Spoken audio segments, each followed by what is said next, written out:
Meet Arabelle, Kobe, Jaxie, and Clive. Betsy will even fly out of her hive. Tango, Sophia, and the rest of the bunch. I know you'll love them. I just have a hunch.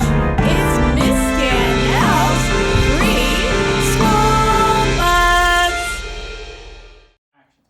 Hi kids, I'm Miss Danielle, and I'm so happy you're here and ready to go on today's adventure with me. So, how much do you know about snails? When I started writing the story about Sophia, a snail who was afraid of the dark, I didn't know much about snails at all. I knew that I sometimes would see them in my garden and that they moved very, very slowly. I also knew that snails had shells. Shells are something hard that certain animals wear for protection. It's almost like when you ride your bike and put on your helmet to protect your head. Some animals have shells to protect their bodies. There are other animals that have shells too. Can you name any? This animal has a shell, and I bet you know what he is. If you said turtle, you would be correct. This turtle lives near the water and he loves to swim. Here's another animal that has a shell. She lives in the ocean. What is she? She has claws too, and you might see her crawling on the ocean floor. She's a lobster. How about one more?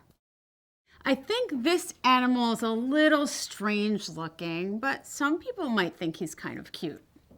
Do you know what type of animal he is? This guy's name rhymes with pillow, but he's certainly not soft. He has a hard shell, just like our little snail friend Sophia. But he can grow to be over 130 pounds and has over 100 teeth.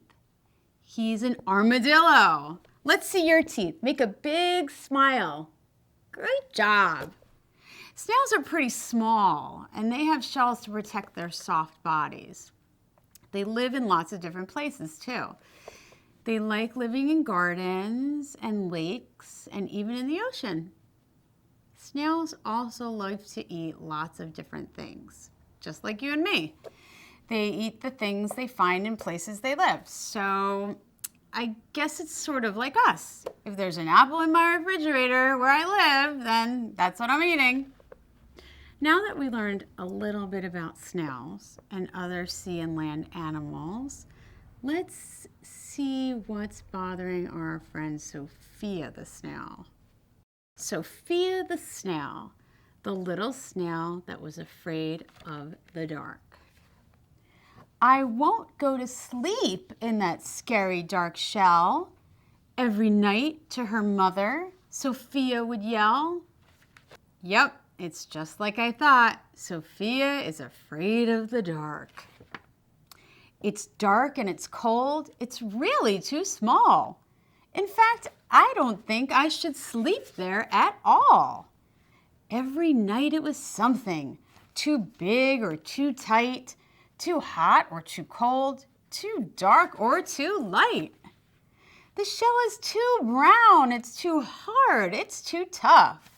It's too tall, it's too short, it's too smooth, it's too rough. What do you think about Sophia's shell? Do you think it's too hot, too big, too small? Do you think her shell looks too smooth? What about too rough? I'm thinking that she might be saying all of these things to her mom because she's scared and really doesn't want to go to sleep in a dark shell. Let's keep on reading and see what her mother has to say about all of these things. No more excuses, Mother Snail said. You must go to sleep. You must go to bed. And she tugged at Sophia, but she'd cry and she'd pout. I won't go inside there, Sophia would shout. Why won't you sleep in your shell? Mother said. Close up your eyes and just lay down your head. But Sophia just sat there. Oh, Mother, I'll die. If you put me in there, I'll be eaten alive. Whenever I'm sleeping, I have a great fright. I see scary monsters. They come out at night. They have big feet and fur. They have horns on their head. They jump out of my closet. They sit on my bed. Whenever I'm in there and wake up at night, my shell becomes haunted till I turn on my light. Well, now we know why Sophia won't go to sleep. She's afraid of monsters under her bed. Do you think there are really monsters under her bed? I know when I was little, I was a lot like Sophia.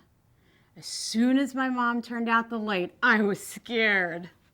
Sometimes I would even hide under my covers. But you know, I never met any monsters. But I think Sophia really thinks monsters are hanging out in there.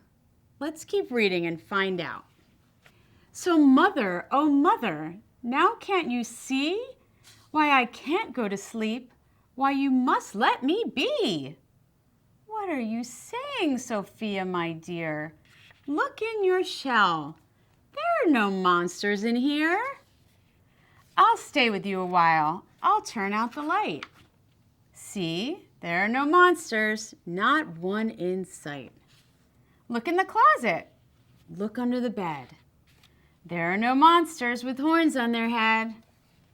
Sophia was frightened and was covering her eyes, but soon put her hands down and found a surprise.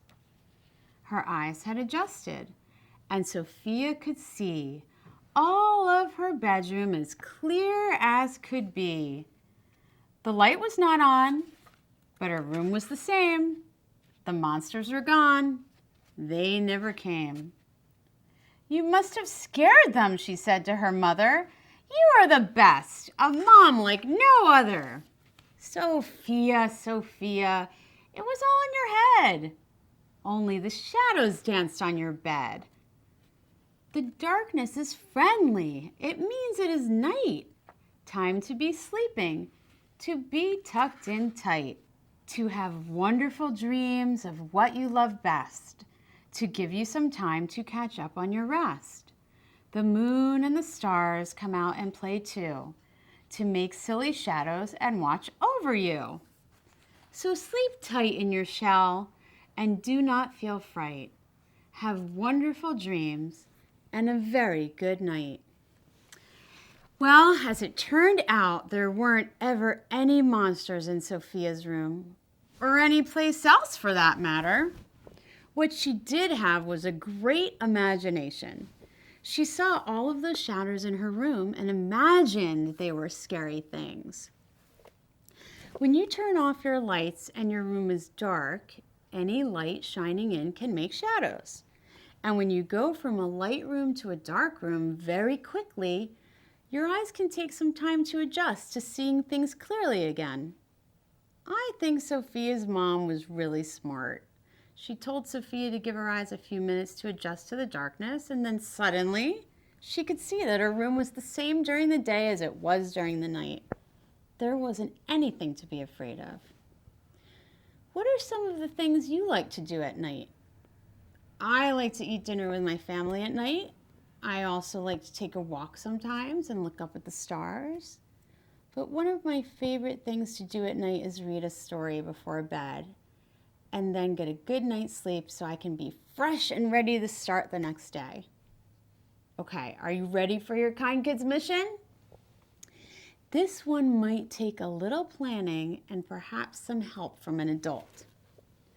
Tonight, before you go to bed, bring a flashlight into your room with all the lights off, have an adult shine the light onto one of your walls, and see how many funny shadows you can make.